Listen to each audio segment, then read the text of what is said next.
Welcome to the Heartwork podcast, where we delve into stories, struggles, and triumphs of entrepreneurship, leadership, and personal growth. I'm Dr. Sarah. And I'm Dr. Marisa. We're here to guide practitioners, entrepreneurs, leaders, and those just navigating the complexities of life on a journey of discovery that explores the dance between passion and strategy, heart and hustle. With candid conversations, insightful interviews, and plenty of laughs, get ready to uncover how leading with heart can transform your business and life. Let's dive in. Welcome back to another episode of the Heartwork podcast. Y'all, I'm excited because I think we're going to have lots of laughs on this one. We got our girl, Bailey Sloan, in the house today. What up, what up, what up? We are so excited to have you here. Thanks for being here today. Yeah, absolutely. Thank y'all for having me. I'm so excited to have this conversation. Just hang out with you guys for a little bit. Yeah. So Bailey, just a little bit about her. She is the co-owner of Cadence Chiropractic. So they are in Alabama. And they have literally she has experienced remarkable personal and professional transformation. Her journey includes navigating a significant identity shift from high capacity church service through divorce to co-founding this beautiful practice, a thriving practice that achieved its most successful year just 2 years after opening. Bailey's evolution as a leader and human being has created ripple effects of enrichment throughout every aspect of her life. So, girl, I'm excited to have this conversation. And I think one of the coolest things, just to start this off, let's talk about just the journey of getting into practice with a good friend of yours. What has that journey been like? Because you stepped not only just into leadership, but you stepped into owning a business with somebody that you know, that you love, that you care about.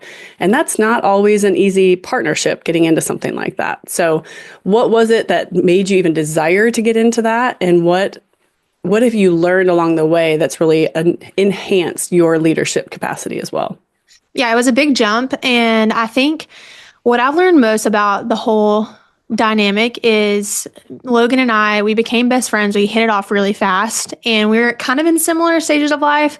She's a bit older than I am, more seasoned, more wise, but she had this passion to obviously be involved in chiropractic. I had no experience in chiropractic except for the year or two when I met her at the office that we both worked at. And so I really just have always been can I cuss on this podcast? Yeah. You can cuss on this podcast, girl. Amazing.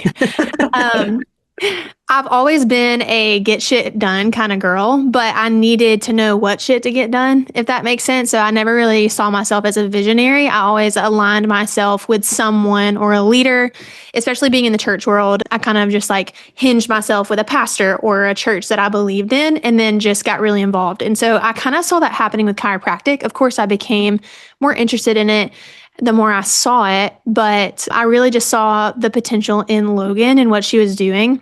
And then really our friendship is what enabled us to have confidence in each other. But what I've learned in opening a business is there's a difference between friendship and partnership.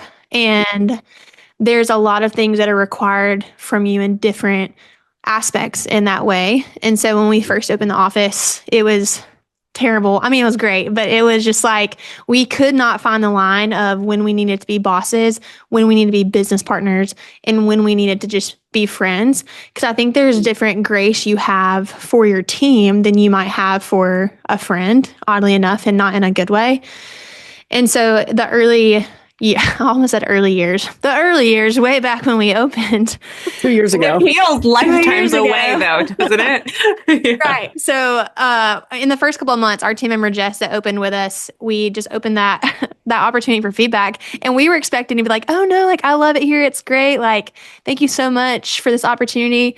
And she immediately had feedback for us as her leaders that no matter what the day was, the minute we walked in the door, she knew what kind of day it was going to be based on the emotions we brought into that. And that was more so of a hard struggle for me to learn, okay, what's that personal boundary? What's that professional boundary? And just navigating that in a way that is healthy for the business, but also maintaining that friendship as well. I think we can relate to that because obviously, Sarah, you and I were mentor mentee teacher-student relationship. I was coming into your practice to learn and support you and support Freedom's vision. And then we kind of started to play with like mentor mentee. Okay, now we're both owning businesses. Now we're navigating this. And then we were also like navigating heart journeys and then sharing more. And our friendship blossomed through that. And then we continued now with our friendship and have added a partnership too and are navigating also those same like beautiful balances. And even just this morning, Sarah and I were doing like a little bit of admin, like just chat and kind of sorting out roles. And you could tell like, I mean, like our vocal tone was changing. We're like, nope. Okay. Who's going to do this? When's this going to happen? What's that time frame going to be and what's it going to accomplish? And then it's cool. Okay, great. You can do that. Great. Awesome. And then it was like immediately like business hat. And then just like Literally. yeah. Yeah. It's crazy too, because I think it even the struggle comes in more of when you have a team that's reporting to both of you and you're sharing that authority. But I think what's made us really successful, not only in business, but in our partnership is just identifying our lanes and like our strengths and our weaknesses, and not that they negate the other, but they support and complement each other, and just trusting that we both have the same vision and we might have different approaches to how we would handle a situation. But at the end of the day, if the mission and vision and alignment is prioritized, then the outcome ends up being what it needs to be. Yeah, that's really cool because I know, so I have two questions, but I'm going to try to answer these and like let you answer them in an order a little bit. So I know some partnerships that obviously did not go well based on just either stuff wasn't done well on the front end, whether that be logistical documents or big conversations. That's what Marisa and I have had multiple conversations in this because we value each other's friendship almost over the partnership at the end of the day, right? Like, obviously, yes, we want to run a business and obviously you and Logan have been doing this now for 2 years. So I'm curious, like, what are some of the things that you did to protect yourselves as a like close friendship, along with then to be able to protect the business as you guys are growing and really navigating some of that? Yeah, that's a good question. It's interesting because me and Logan are wired very, very differently. So we think about things very differently. And a lot of my part of the business is task. And so sometimes I can feel like I'm doing more than her, and it's just presenting a different way because my strengths are more implementation, more practical. But some stuff that we have learned to do is just like be okay with that and like understand that she's going to carry weight when she needs to carry weight, and I'm going to carry weight when I need to carry weight. And if we ever feel like we're dropping the ball or need more support, and not necessarily taking over tasks, but just need support, then coming to each other with that. I think something that's super low hanging fruit, but has made a big difference for us is implementing weekly meetings. And that's something that we've learned is if you're going to operate like $1 billion business, well, $1 billion businesses have meetings with owners, and we're not going to wait till we get to that point to have this conversation. So every week we break them down into what's called the 4 Ps, and it's people. So we talk about our people and just perspectives, because also in our lanes, she's very involved in the adjusting rooms and I'm involved outside of those. So I get a lot of perspective that she doesn't, and vice versa. So we talk about our experience with the team, where we see opportunities for growth or maybe some feedback and coaching. We talk about progress. So where are we at with our numbers? Because again, I'm much more dialed into the back end, like metrics, but it's really important for her to know those things too, right? And kind of know where she's tracking and her role in those. And then we talk about purpose. So anything coming up that we are dreaming about or maybe haven't touched base on that we see shifting or working towards. And then we talk about partnership. So what am I doing that is really working well for you being able to do your job? And then what could I do better? Or is there anything just today or this week that I could support you in that you find yourself getting overwhelmed with? And I think in the beginning, we had to learn that because we spent so much time together, and like we were hanging out, we were worked out together, we lived together, like all of those things. We were around each other all the time. We were at the office together constantly. In the beginning, we were riding to work together, and I had to cut that one out pretty immediately. So I was like, girl, I need alone time, but I got no space. Yeah, literally. But we learned that proximity doesn't necessarily mean intention. And so because we were around each other, we were like, oh, we talk about stuff when stuff comes up, but it wasn't intentional questions and intentional points. I think that's been a really big game changer for us. Girl, that's true in any relationship. Yeah. I mean, think about like a spousal. I mean, my husband and I just had our like Friday together time. And I'm like, again, you can see each other all day long. but at the same time, there's no intention behind it too. Yeah, So definitely. yeah, that's amazing. Okay, so I've had the chance of knowing you now for a while. I got to meet you officially like back in July at Stephanie Wigner's pop-up and like this beautiful opportunity there. And I know you've gone down just this beautiful journey of some identity rhythm around not only just the practice, along with also like just your own journey with everything you've had to navigate. Talk a little bit about that, because I know that you've had to navigate some of the identity based on not being the chiropractor in the office, but having your weight and your worth still having just as much impact by being that co-owner in that practice. Yeah. I think I struggled with this and saw myself in a completely different light than Logan had saw me, but I was projecting my own feelings onto her.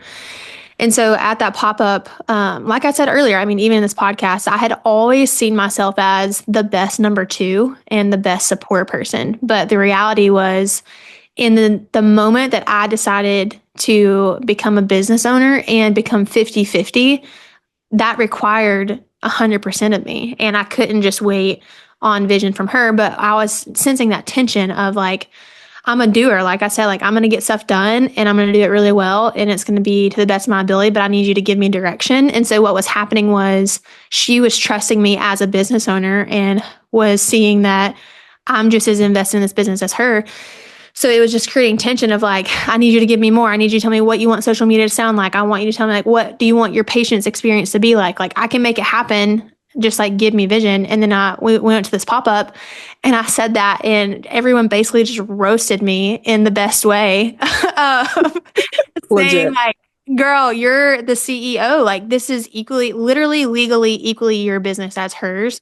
And why does it have to come from hers? And I think I had just gotten wrapped up in that whole dynamic of, and I think, honestly, now that I'm thinking about it, it comes from, I live in Alabama. I live in the buckle of the Bible Belt. And so even like my religious devotion was I'm living out the Christian mission. I'm living out what Jesus has asked me to do. And so I think it was with good intent and good, like wholesome approach of trying to do what's asked of me. But I had never sat with myself enough to say like, okay, but like, can I lead my own life? What can I actually do? What do I actually want? And that pop-up really just brought that out in me. And I think unleashed a whole nother level of leadership and entrepreneurship in me. That's super cool. I remember like us sitting there and like having a bunch of conversations. And I'm like, this next upcoming journey for her is going to be a pretty remarkable one. It's incredible. Yeah. And we've been able to walk it side by side. And I know. It's so fun. Great. So you alluded to it, and this is, I think, again, where you and I have had some very similar journey when it comes to some deconstruction of what we'd know our relationship with God to be, where it was very tied to either a religious figure or a religious entity as a building such of a church, a pastor, whatever that may look like. If you would like to dance in that space, let's talk a little bit about that of like, what has that journey been like with coming out of identifying and almost asking the question, what is it that I believe if it's not tied to this entity? Because I know that was something that we just talked about. So what has that journey been like? And as you're having to navigate that journey of just identity for yourself? Yeah, it's been a real doozy, Sarah. It's been a real doozy. So like I said, and I think this might be a limiting belief now that I'm using it as an excuse so much, but growing up in Alabama, it's just expected of you. Certain things are just expected of you. And there's one thing to live the American dream, but there's also something to living the Southern American dream. And my whole identity and my need for achievement was all based on that blueprint of what is considered successful. And what I would feel like I found fulfillment in. So I chased that hardcore and I wanted to be the best. I'm super competitive. So even as the best at living, I'm going to be the best at it. So I took that Southern American dream and just made it my blueprint and my goals. And I think that limited me in a lot of different ways. One way being like I never had actual goals for myself because the blueprint was there. Like you just have to do the thing. So part of that, of course, was getting involved in church, and I had a passion for it. Obviously, once I got to college, I got really involved with this church in Auburn, and was on the worship team. Did Highlands College, so ministry school at the same time as Auburn, and was just really passionate about it. And long story short, going through a divorce and a series of other things, it was just all stripped away from me in a moment. And I was left with what I was left with. And I realized that, of course, I loved God and I believed in God and I put my faith in him and believed all those things. But I realized that that was an overflow of my love for the church and my love for belonging and having purpose. So it was more so, I love the church. I'm going to be there when the doors are open and closed. And because of that, I need a relationship with God. So when the opportunity to be there when the doors are open and closed got stripped away from me, I was left with just authentic relationship with God. And I realized that it really wasn't based on a true foundation of belief and understanding. It was more so what was required of me to maintain my role in the church. It was basing it off of a performance and something you had to prove, like, I am worthy of God's love. I am worthy of his presence. I am worthy of being a child of God because of the way that I show up in a system, in a tradition, in a arbitrary physical location, versus understanding that he's always within us and he's always with us. And it's right here that he lives versus how we show up in that space on a regular basis. 100%. I remember sitting at dinner with, and sitting across from you, Sarah, and I forget what the question was or what we were talking about, but I said something about like feeling that desire to go back to God or like get connected in church or whatever. And you asked me like, well, if God is in you, like, can you do that just with yourself? And I was like, I don't know. I mean, I guess that sounds right.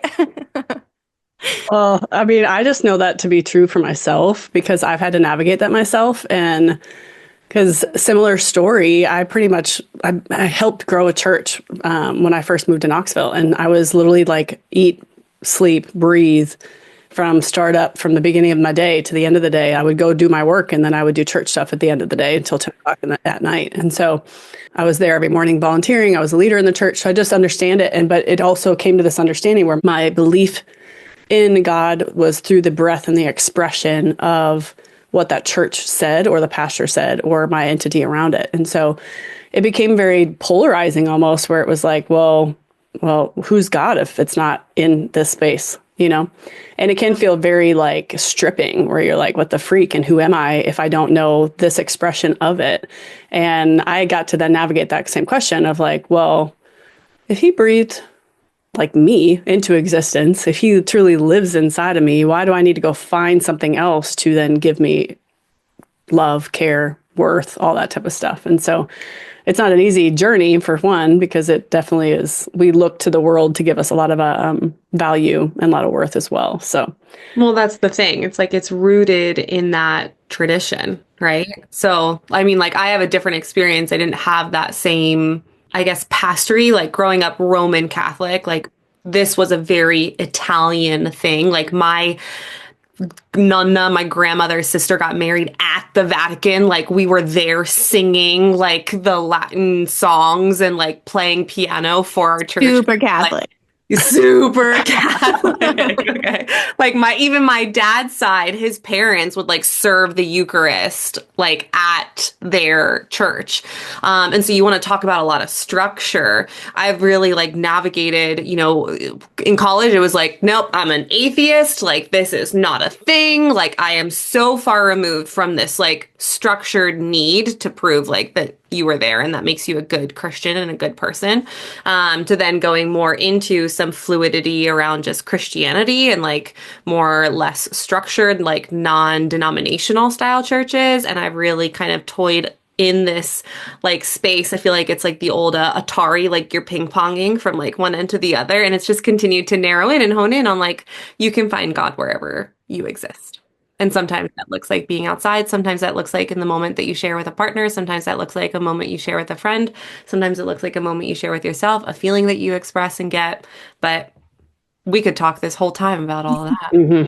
Yeah. And I think it's so layered when you're so involved. Mm-hmm. And this kind of coincides with my business experience too and my old office. But anywhere you're a part of, the higher up you get or the more behind the scenes that you start to see, they compare it to like going to Disney and working at Disney and being backstage and seeing Mickey with his head off. Like, You just see the good, bad, the ugly, and it starts to, unfortunately, like when it's tied to something so sacred and so spiritual, it can really start to blur those lines and become impressionable about your experience as a whole. Mm-hmm.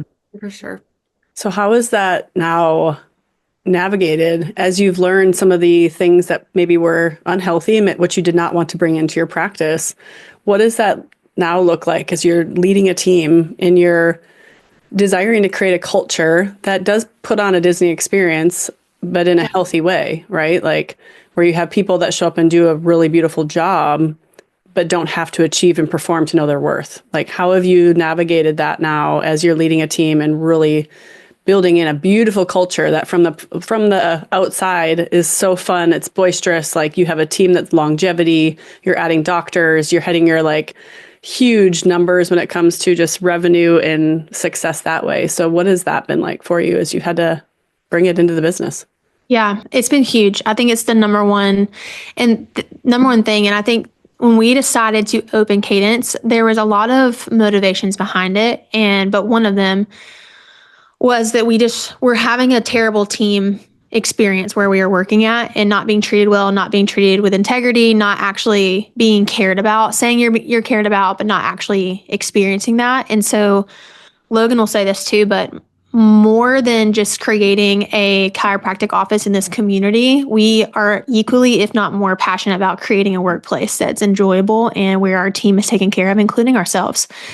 And I think that has come from, if I had to like wrap it up in a sentence, it would be becoming a leader that's not certain, but being a leader that's curious and leading our team in that of, I don't need you to be 100% sure, and I don't need you to be 100% on. I need you curious when you're not, or I need you to be honest and authentic in the moments and the places that you are lacking, because you're only as good as you are honest. And we can only address and bring that foundation up when we actually acknowledge what it is. And so we just go there with people and we go there with ourselves. And we as leaders are transparent in our own faults and where we drop the ball, and we invite them into that space in a very respectful way. But it's like, hey, not only are we all almost in the same season of life, like age-wise, but I want to show you that you don't have to be X years old or own your own business or whatever it may be. Like, it all comes down to we're humans and we can work together to just be accepted. Because basically what I had encountered was my idea of achievement, I like worked my way into achieving the life I didn't want and that wasn't aligned with me. And that all came from not being authentic to who I am and admitting my own faults when they were there, or doing the deep work to know where my vision was actually taking me. And so I think if I can keep anyone else from having that experience, that's where my passion and fuel comes from in terms of leading our team. I think it's literally transcending, and it's going to be so transformative, not only for you, but also for your team.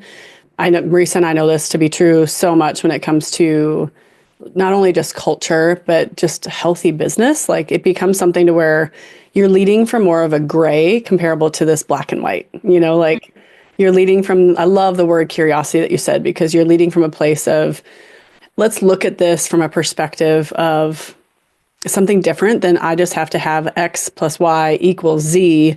And this is the only way we're going to do this, and like, because at the end of the day, human beings are not like that. We are not black and white humans. Like, there are times, sure, like, we got to just get shit done, and there has to just be rhythm around it, and there has to be systems around it. But at the same time, like, we have like literally like breath, and we have a heart, and we have desires, and we have ambitions, and that does not always just look like you can put it in a box and it's perfectly fine. Exactly. And I think it also, it's such a fine line of work-life balance. What even is that? But even for our team, like, I think it does them a disservice if we're invested in them when they clock in and then tune out when they're clocked out. And it's like, even that is not black and white. And it's like, at the end of the day, we have expectations to do life with these people because we spend so much time with them. And while, of course, like, you set your personal boundaries, I'll set mine. will have a healthy professional atmosphere. But I am not willing to work alongside someone that is just here to clock in and clock out and do the job. But I need someone that's going to clock in and clock out to accomplish the mission and be invested and be thinking about it. But I have to know how to lead them to get to that place, because they might have applied for the position with a different experience. They have their own workplace trauma and experience to work through. And you have to be willing to go there and spend the time and resources to get them to have the same awakening and vision for their lives as we do ours. So do you have an example of where that was not in alignment with somebody for our audience of like, what have you done to be able to help somebody get curious and not just show up, clock in, clock out for a job? Like, what are some of the things that you've really invited your team in to help be a human in the job, but also outside of the job? Yeah. This has been a learning process. I would say with our office manager, lead CA girl, Jess, it's been an amazing journey with this exact topic. And I was curious myself, because sometimes I feel like as leaders, we just get on autopilot and we just keep doing stuff until something works, but we don't even remember what the thing is that worked. And we're just trying to survive at the same time. And so I think it's not projecting your expectations onto them while also holding vision for their lives when they don't have it. And that's a very fine line to walk. So what that looked like for me was I knew that I couldn't sustain what I was doing, but I also was obsessed with our girl Jess, our CA. And I was I just want her to work here forever. And so basically how do I make that happen? But I also saw potential in her. And I will say not everyone has the potential to be that long-term or even is called to do that. People are there for a season. So you have to have the discernment and the space to acknowledge the people that are worth investing in, or not worth, but you know what I'm saying? So when I noticed that in her and just again felt like she was in alignment with where we were going and what we were doing and had the capacity to, I think at first I tried to throw a lot on her and be like, okay, well, I want to give you the keys. So strap up and perk up, buttercup, you got to grow. But after talking to her, it was more that didn't really do the trick. It actually caused the opposite effect. And so I had to be okay with holding the vision for her, but also communicating the vision to her. It's hey, this is where I see you. Is this what you even want? And then she would be like, I mean, I don't know, yeah, sure, it sounds great, but that seems like a lot. But what she was really saying was, I don't know how to do that yet, or I don't have confidence in that. So seeing yourself in a role that is not something you've done before is scary. And so it was letting her in little by little, including her. And I do this with the whole team too, not just her, but of hey, I'm going to try this new thing, or hey, I'm thinking through this process. Can you give me your input? Because it allows her to feel like she has a place to speak into the business, because she does. But also it lets her see that it's actually easier than she thinks. It just takes practice. And so letting her watch me do payroll. And I remember the first time I asked her, I was hey, I really think you could take over payroll. If that's something you would be interested in. And she was like, oh God, no. What if people sue me because I don't give them the right paycheck? And I'm well, I don't know what to tell you, but it's not going to happen. And so it's almost letting them behind the scenes to see that they are more capable than they think, but you have to include them in it before just giving it to them and doing the necessary steps to coach them through that moment. Well, I think that's the difference, right? It's the coaching and the invitation versus the assignment. Yes. And understanding too that each team member might have a different learning capacity and sequence, even just in the rhythm of as early as their onboarding and training to then when you're also leveling them into potentially higher levels of leadership, managing other tasks and projects in your office. I've learned some team members on our team want to see it be done first, then understand the granular part of it, and then practice it. When I have others that they're no, I want to understand what every single piece is, follow along with that as I'm watching it happen, and then move through. And part of my journey with learning how to coach and invite them through that was also figuring out what their favorite and rhythm was so that it actually gets integrated better, so it doesn't feel like a scary journey or something that you're being called into that you don't have the tools for, but can actually grow into it and do it with passion and excitement versus fear and worry of what may come down the line if it's not done properly or well. 100%. And I think that it's all about framing. And if you're just presenting external opportunities without internal development, it's always just going to be them trying to meet your expectations. But if it's like, I mean, think about counseling. I just started going to counseling and it's the best and worst decision I've ever made in my life. But like the hard work. Literally all she does is ask me questions. And I'm like, I don't know. Like, I want to ask you questions and you tell me what to do. Like, please just let me perform to your standards. But the reason therapy is so impactful is because you're having to look internal and like you have to look inward. And so when we let that translate into coaching team, it really makes longer lasting impact because their internal motivation and approach and perspective is changing, not just the tasks they're doing. So that's so good. Yes. So kind of expanding on that, there is that line, and you've alluded to this, of like letting team in enough to see and meet you in your personal struggles and hear and learn from you and that vulnerability as a leader, right? Because we are just human beings that are all navigating our own stories and our own lives and our own shit. So where do you draw a line of like, yes, okay, I'm going to set my personal boundaries. You set your personal boundaries. Some parts are hidden for me and I'm navigating through that space. I'll let you in when I'm ready to share in that or how it's impacting. But also I need you to also show up in that because I want to coach you through growing through these things to continue to promote the culture that we have and are continuing to promote in our office. Like, how have you let your story breathe into your leadership? Where have you allowed their story to breathe into their experience, especially as you continue to grow and pull more people and see potential in them to continue to move through that space in your office to also continue to lead other team? Yeah, I honestly, up until this very moment, I would have said I probably do that too much, but I just think it's the secret sauce to let them into who you are. And at the end of the day, a lot of this team came to work for Logan and I, not come to work for Cadence Chiropractic. So it's not this like big established brand, this like it's not Chick-fil-A they're coming to work for because they really love the chicken. Like the chiropractic adjustments are great, but I mean, 2 of the 4 employees we have, we recruited and they uprooted their entire lives. One moved from Savannah, Georgia. One moved from Auburn to come like where they know no one to come work for us and work with us. And so I think the reason that we're okay with doing that is I need them to know why I might be a little testy one day because I cannot hide my emotions.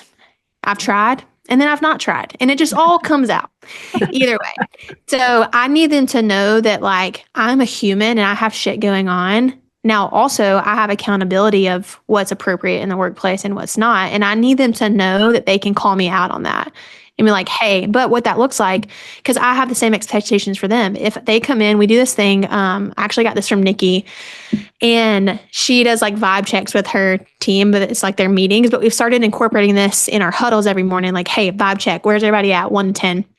And if someone gives me, for a couple of different reasons, I ask this. One, because like it's fun, but also because it lets me know, okay, if you're a 6 today, I'm not letting you review financials. Like I need you to be on your game. And if you're a 6, that also means like, hey, like, let me see what's going on. Like, is something going on? Is there stuff like interfering with like your ability to just be fulfilled and purposeful today? And does it come down to your performance on the job? Yes.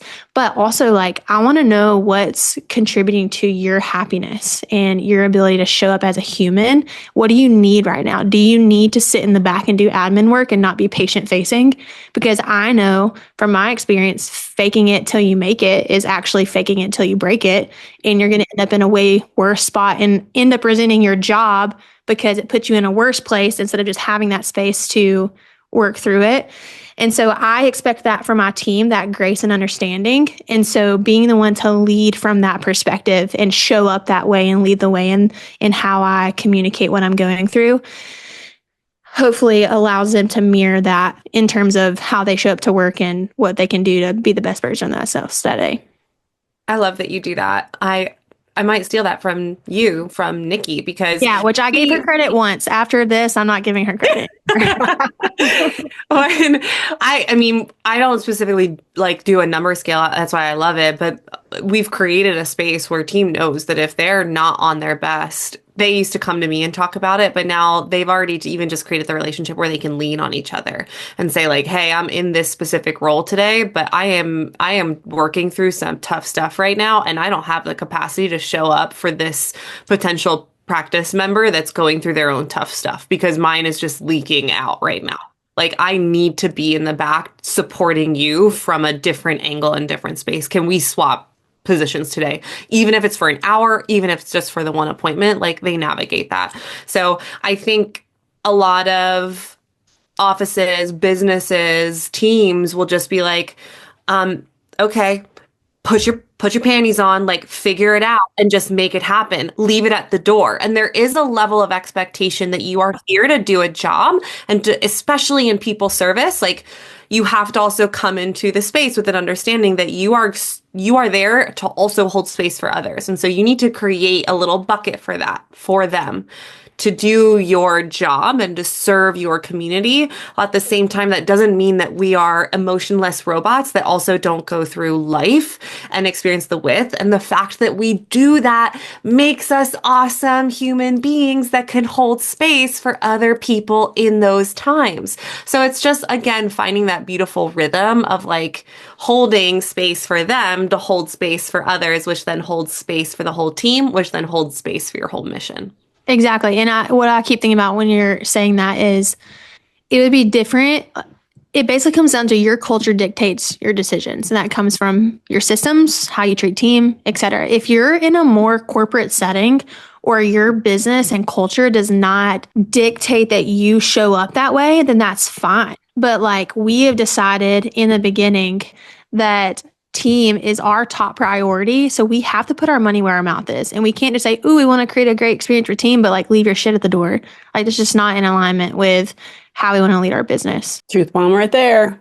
So for somebody like, because I feel like I get this a lot, Bailey, where people don't know how to be authentic. They don't know how to be vulnerable versus just bleeding all over their team, right? Like versus just like they bring their shit in or they just don't bring any of it in, right? They're like, I'm just this like freaking robot, and then I expect my team to show up, right? Like, or I expect my team to be vulnerable, but I'm not being vulnerable at all. So like, how would you help coach some people that are potentially listening to this to engage pieces of themselves? And maybe that's just a small little piece, right? So like maybe if they show up on Monday and they shared like something that they had to navigate this weekend. I don't know. Is there something that you would give like as a practical coaching tidbit for people that are trying to like enter into this like gray zone of leading their team? I think it's all about your motivation and your intention behind it. So if your intention is to solve a problem or to get to a solution in your personal life, I don't necessarily think that that's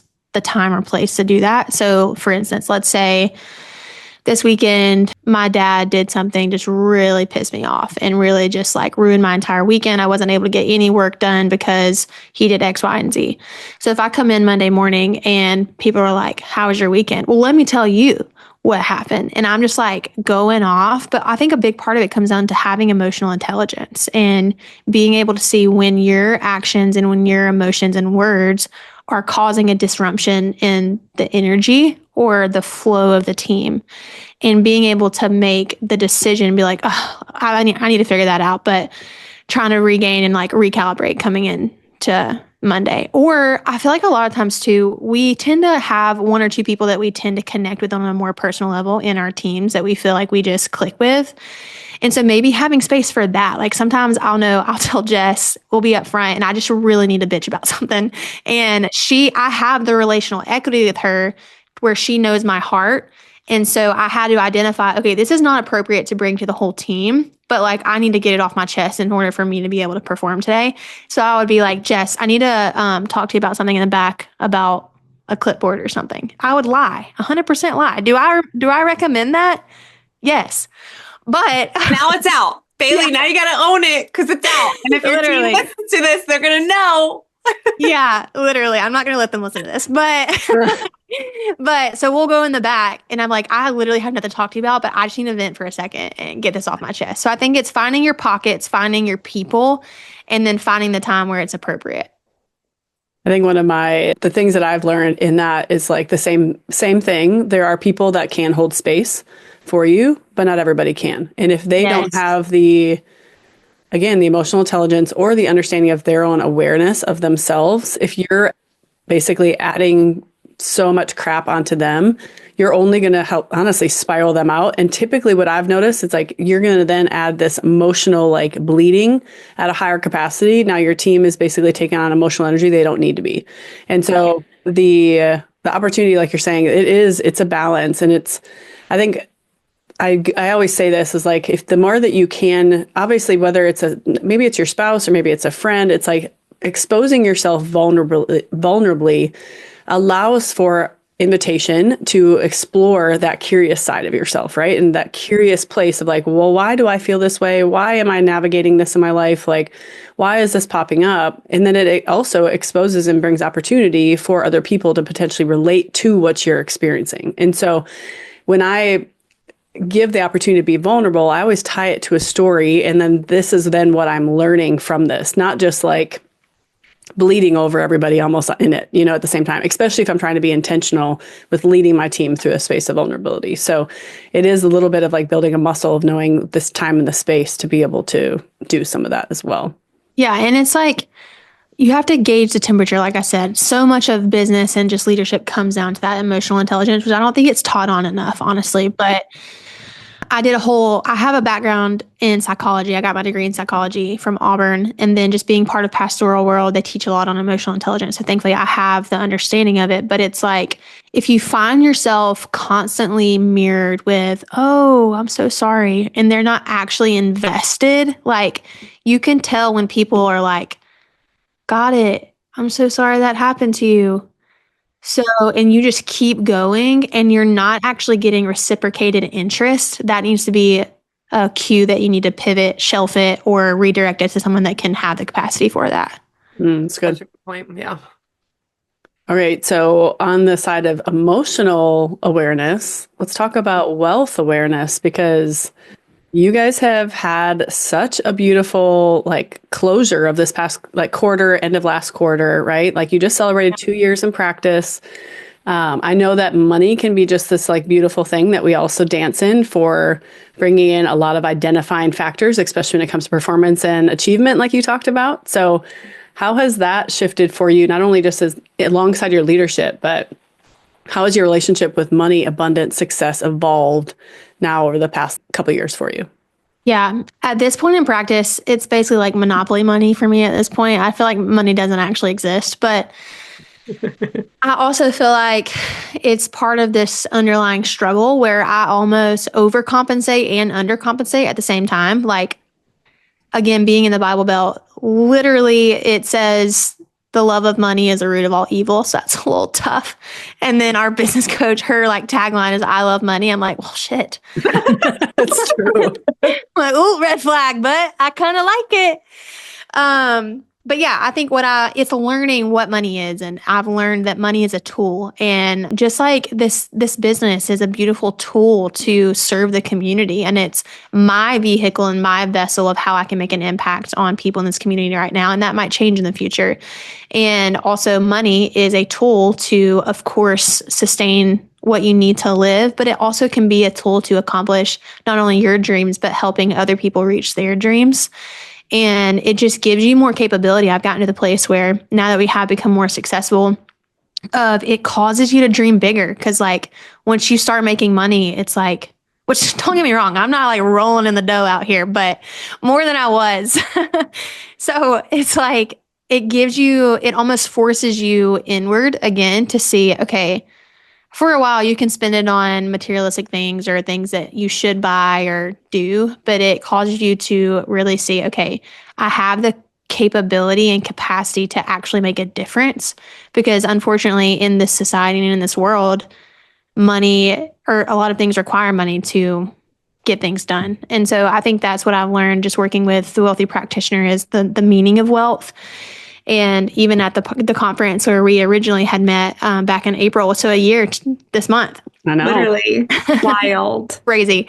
But something she talked about was having your freedom number. And she was basically like, what kind of lifestyle do you want to live? How much do you need to make to do that? And I just went up to her and I was struggling. I was like, I don't have an ideal car, an ideal house, or like this ideal lifestyle. And part of that was a vision problem. But she was like, girl, it's not about just making money to make money. Like, it's not about having zeros in your bank account. It's what opportunities can you provide for yourself and your family and your friends that otherwise you wouldn't have gotten to do if it was for the lack of money. And so we coined this phrase. She said it. She just like dropped it. She does this thing where she just drops one-liners all the time and it's like earth shattering. She's like, oh, did I say that? You don't sound like that, Steph. I'm sorry. But she said, I want more money so that I can have more fun and do more good. And that's just been a huge driving factor for me. That's really cool. So you kind of alluded to it a little bit too, of like some of these allows you to have these like big dreams, right? And like allows you to be able to start opening up that creativity for yourself. And so as you have obviously done the business thing, you've navigated obviously coming out of the church world, opened a business now, had this be a very thriving business. You just purchased real estate property. So that's fun. Their first one where you're hosting retreats now and you're having your team come out to this property, which is amazing. So what do you feel like is a dream that's starting? And maybe this is something that's just starting yesterday or it's been there, but what's something that's starting to take shape that almost seems like too big to say out loud? Like that you're excited about, that you're like, ooh, if this could be something I get to do moving forward, I would literally geek out and I'd be so content for the rest of my life. I think it's like twofold because it's exciting, but also scares the shit out of me. Yeah. It's not even like if I can accomplish it. I have this really toxic trait where I feel like I can do anything I want, but I feel like as I've learned in my leadership of redefining what true leadership is, and originally I had thought a leader means being needed and being looked up to and having influence. I think still some of that rings true, but I've really learned, especially in the business setting, like being a true leader, the indication of that is actually being needed less because you've empowered people not beneath you, but just slightly a chapter behind you. And what that means is that I've taken my experience, and I say this a lot of the time, but a lot of people have done that for me in my life, right? They've led me to a next version of myself. I mean, we just talked about Steph and previous people in my life as well. But the reality is they're always going to be a chapter ahead of me. So I can never pay it back, but I can always pay it forward. And so that's a way that I can really embody the changes I've experienced in my life and turn around and just look who's looking to where I am and wants to be there. How can I get them there faster? So I think what that looks like is just helping people see the potential in themselves and help mold and mine that potential where they think it might not be possible. I don't know what that looks like. I don't know what course. I don't know what coaching program. I don't know what next business, but I think at the core, that's what I want to do, that on a grander scale, whether it be speaking, whether it be leading retreats, whatever that may look like, I'm open to. That's amazing. Do you know what your human design is? I do. I'm a 5-2 generator. Mm. Now, what that means, I have no clue, but I know the generator part, but I'm not sure what part to. Which 5-2 is also my birthday, so it really aligned well. Oh, wow. Through that. Love that. Well, how about this? So we love closing with a question that kind of aligns with this phrase. If you could leave the people listening to this with an invitation for their own curiosity, whether it's about leadership, whether it's about paying it forward, whether it's about healing identities and shedding ego and moving through different versions of ourselves, or even just offsetting that, stepping into what that next season could look like, what would it be? I think just trusting that your next season doesn't have to be the next step in the game plan, and to be authentic and present in what you're experiencing and just following that heart. And I feel like there's something to a grace being over a season, a grace being over a place, a grace being over a person. And when you sense that grace leave, do the inner work to sit with yourself to see where that grace is leading you next. And for those that want to connect with you or learn more about Cadence Chiropractic or what Bailey's next season could look like, where's the best place for them to find you? Definitely on Instagram. Our office page is just a fun follow in general. It's Cadence Chiro. And then my personal page is Bailey with 2 Y's, Sloan. And it gets real ratchet over there sometimes. So come join the fun. Look out for some fun, that's for sure. Laughter from Miss Bailey on that Instagram page. Especially as we all reunite in Nashville. Oh, yeah. It's about to go down. A couple weeks, actually, next week. Shoot. Next week. So fun. Cool. Well, thank you all for joining us on another episode of the Heartwork podcast. If you liked what you heard today, please share, subscribe, follow us, get the notifications, hop on our VIP email list that's in our link in bio, follow us in our new Facebook group, The Heartwork Life, and tune in next time. Bye. Bye. Bye.